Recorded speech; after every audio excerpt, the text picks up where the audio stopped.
Well, my first question is going to be to you, Joseph. Now, many people don't know this is actually my husband. So my husband's on the show to help me do that. All right. And we're going to be talking about a lot of the misconceptions today that goes on in marriage and relationships. And Joe, I want to ask you, what is one of the biggest misconceptions that we find in marriage and relationships?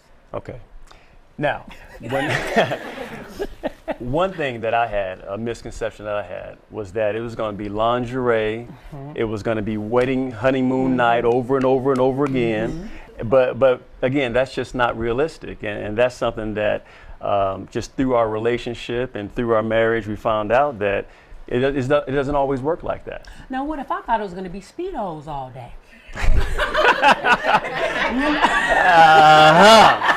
So next I want to know from each one of you, when should the roles in marriage be defined? Are they essentially the same for every marriage? When should you discuss them? Before you get married, or just define them as you go? Starting with you, Joe. The roles in marriage. What I've found out is that even though roles are kind of, you go into it with the role in mind, roles change. And so just say how it's going to be beforehand. Because when I met you, you weren't Lady Charmaine. You were Charmaine from Richmond, California. and so I had no idea the gifts and the callings and what your passions were to the point of where it is now. So my role for you, as far as, okay, yeah, she's going to be like my mom, like Derek was saying, and she's going to come home and we're going to work and she's going to cook and I'm going to watch TV and we're going to have some kids. We're going to put a pin right there, y'all. He found out real quick. Real quick. I was not like his mama. Right. He was right. He married Charmaine, and I don't understand. From Richmond. That's right. From Richmond, right? Because we had a situation. You know how marriages have situations. We had a situation. We were newlyweds. And we both came home from church, and it was one of them hot days, like today, when I'm good 108, 110 degrees, you're sweating, and you know how heat makes you really tired. We were going back to Sunday night church service. So then we both said we're going to go and take a nap. And we were exhausted. And he rolls over and says, babe, can you get up and make me something to eat? Crazy. Pardon me? Do what now? I'm sleepy and you're sleepy. So I was taught in my house we had go for what you know nights. So if you hungry, you fix you something to eat. See, I wasn't hungry. He was. So, I mean, he'd get up and fix him something to eat. But ever since then, that was a misconception. 15 years. That was a misconception. We've been married 15 years this year, and he has not done that since. Isn't that As I was saying. That was a commercial.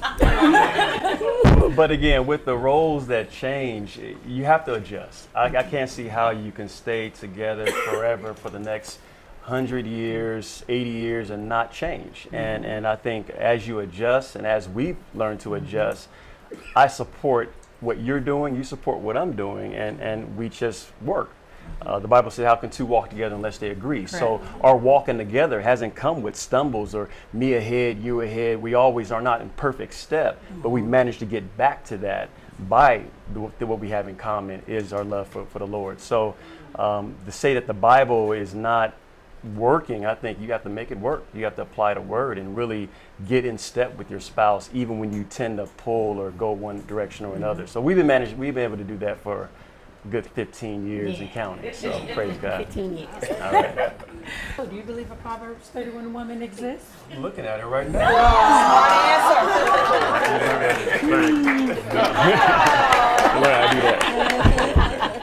But it is hard. I see the work that you do, and I see all that it takes. And the Proverbs 31 woman, as was mentioned, needs to be supported by a man of character and a man of integrity, a man that could take care and do his role as well.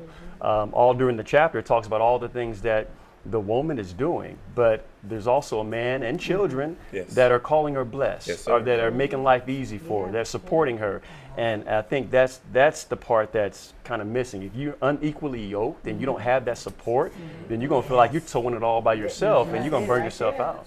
I came from a single parent home, so my mother was the provider for our home, and so I had never had a male figure because I was never raised with my dad, so I didn't know what it was like to submit to a man at all. So for me to get married and all of a sudden I gotta submit and all. Gotta ask. Say what now? I'm a dude. Ask nothing. We got a joint bank account. You know what I mean? Gotta tell them what I'm gonna go spend. You know, ladies, we like to just go buy. When you see something in the store, you just want to buy it. I don't have to ask. You tell me, okay, we got such and such amount. And so I was like, well, you have your own bank account. I'm gonna get my own bank account. So my money gonna be my money. Your money gonna be your money. You did that. Tell him, finish the story.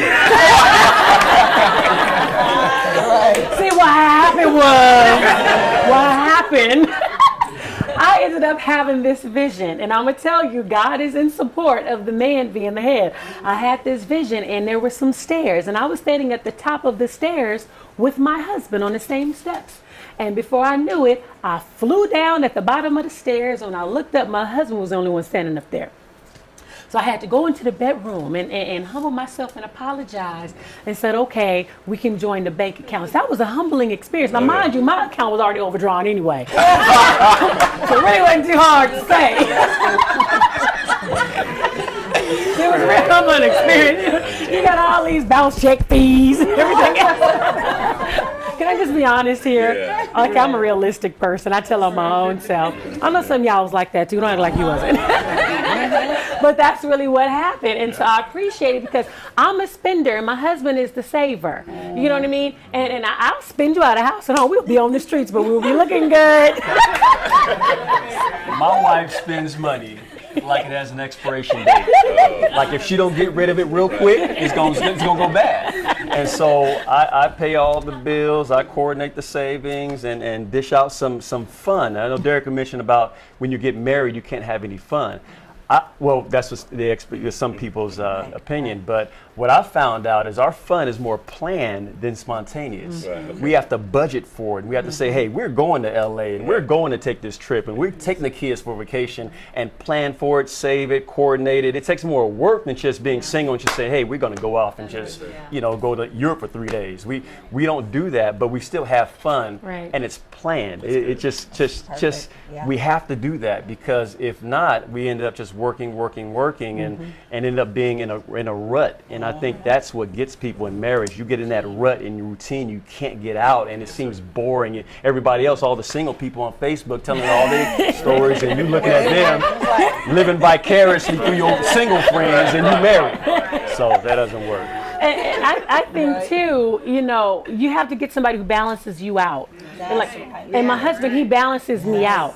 See, I don't look at a checkbook. And I don't balance one either. No, she don't. I thank God for him because he's always looking at the account and letting me know what store I went to. See, he's the watchman on the wall. So what you get at Walmart? I'm like, dang. He'll ask me, was that Subway sandwich good? Charmaine live on Friday now. You're watching a Rich Girl Dreams production.